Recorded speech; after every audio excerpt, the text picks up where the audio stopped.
오늘 사무엘상 7장 말씀은 여호와를 위하여 제단을 쌓았더라 라는 제목의 말씀입니다. 오늘 사무엘이 이스라엘을 다스렸고 또 거기서도 이스라엘을 다스렸으며 라고 말씀하고 있습니다. 다스렸으며. 자, 사무엘이 이스라엘을 다스렸는데 사무엘을 마지막 사사라고도 말합니다. 우리가 사사시대에 사사에 대한 말씀을 살폈죠. 사사는 한 구원자라는 뜻인데 여호와께서 이스라엘 백성을 이방인들의 압제로부터 구원하시기 위해서 사사 한 구원자를 세우시고 사사를 통해서 이스라엘 백성들을 구원해 내십니다. 그래서 이 사사는 한 구원자라는 뜻인데 한 구원자, 영원한 구원자로 오시는 예수 그리스도를 보여주는 그림자가 바로 사사들이 되겠습니다. 그래서 사사시대에 여호와께서 여자의 후손을 통해서 구원하실 것을 말씀하신 창세기 3장 15절의 약속의 말씀을 이루시는데 사사들을 통하여서 구원의 역사를 이어가십니다. 우리가 아브라함 때부터 보면 여호와께서 아브라함을 믿음의 조상으로 부르시고 아브라함과 이삭과 야곱의 여호와가 되시고 또 이 창세기 말씀 보면 아브라함을 믿음의 조상으로 불렀을 때 족장들을 통한 구원의 역사를 말씀한다. 그러니까 이스라엘 족속의 족장, 우두머리인 아브라함과 이삭과 야곱과 그리고 요셉을 통해서 족장들을 통해서 약속하신 구원의 역사를 이어가죠. 구원자 예수 그리스도가 오시기까지, 구원을 완성하실 때까지. 그래서 이제 아브라함과 이삭과 야곱의 여호와가 되시고 이 요셉은 만민의 생명을 구원하여 살리는 데 쓰임받잖아요. 7년 흉년으로부터 그들을 구원해내는데 이것은 바로 만민의 생명을 구원하러 오시는 구원자이신 예수님을 보여주는 그림자가 되겠습니다. 예수님은 실체고 그 실체를 보여주는 그림자가 요셉의 일생이 되는 것입니다. 바로 이와 같죠. 오늘 이제 사무엘을 마지막 사사라고 부르는 것은 이스라엘을 다스렸기 때문에 그랬어요. 그리고 사무엘 다음에 왕정시대가 시작되기 때문에 마지막 사사라고 그렇습니다. 왕정시대가 열림으로써 사울이 이스라엘의 첫 번째 왕이 됩니다. 그러니까 사무엘의 뒤를 이어서 사울이 왕이 되죠.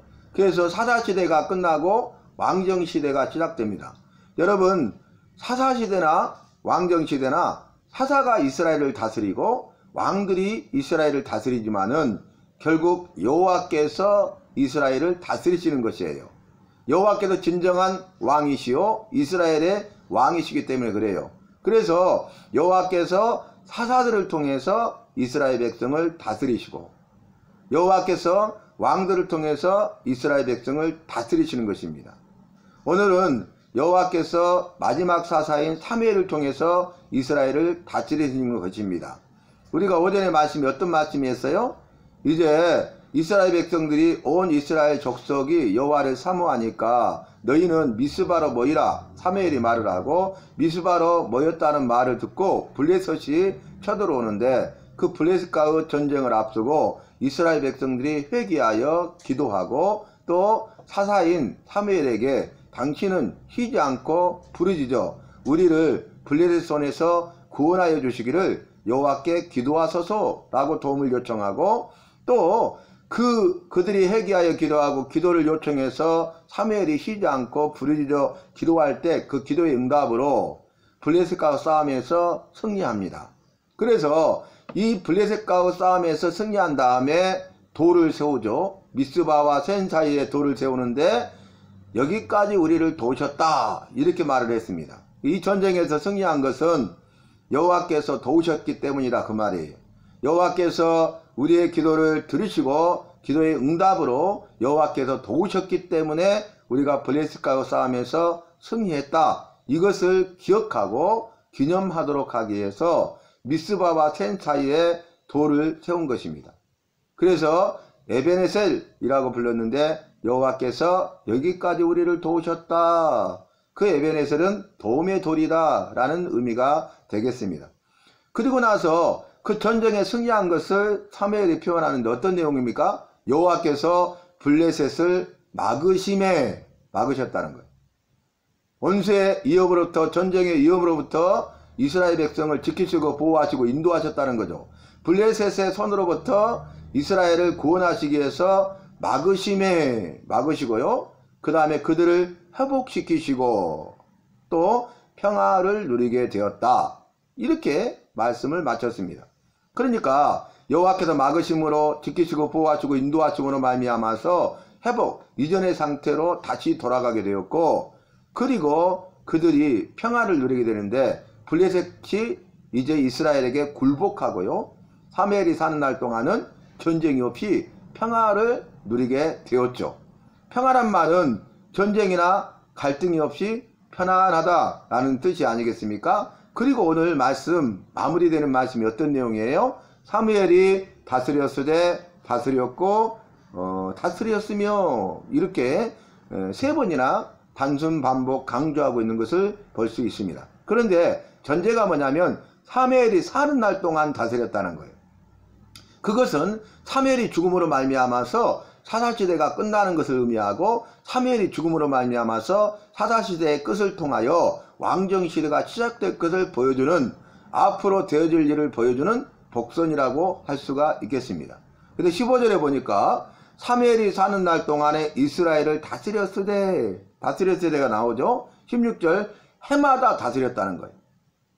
해가 바뀔 때마다, 해마다 베델과 길갈과 미스바로 순회하여 돌아다니면서 그것을 방문하여 그 모든 곳에서 이스라엘을 다스렸다. 세 번째는 17절에 나마로 돌아왔으니 이는 거기에 저희 집이 있음이니라. 사무엘의 집이 나마에 있어요. 그리고 그 집에 돌아와서 나마에서도 이스라엘을 다스렸으며, 이렇게 말하고 있습니다. 자, 그리고 마지막에 결론이 뭡니까? 또 거기에 여호와를 위하여 제단을 쌓았더라. 사무엘은 어떤 사람인 것을 보여주고 있습니까? 여호와께 제단을 쌓아서 제사를 드리는 삶을 살았다는 거예요. 단을 쌓았는데 그 이유는 뭐예요? 제단을 쌓은 이유가 여호와를 위하여 제단을 쌓고 여호와를 위하여 제사를 드린 사람이다, 그 말입니다. 그 제사를 드리고 제사에 승리한 사람이다 라는 의미가 되겠죠.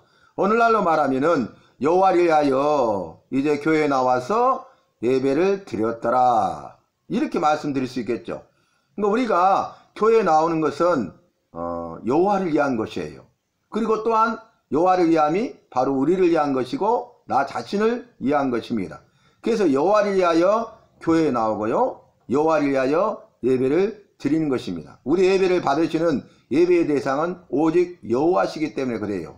우리가 교회에 나와서 예배 드리는 것은 우리의 예배의 대상이 되시는 여호와께 예배 드리기 위함이고, 예배를 통해서 여호와를 기쁘시게 하고 여호와를 섬기고 여호와의 마음을 시원케 드리고 여호와께서 말씀으로 약속하신 은혜와 복을 받아 누리는 그런 시간이기 때문에 우리가 주님이 소신계에 나와서 예배 시간에 주님 앞에 예배를 드리고 있는 것입니다.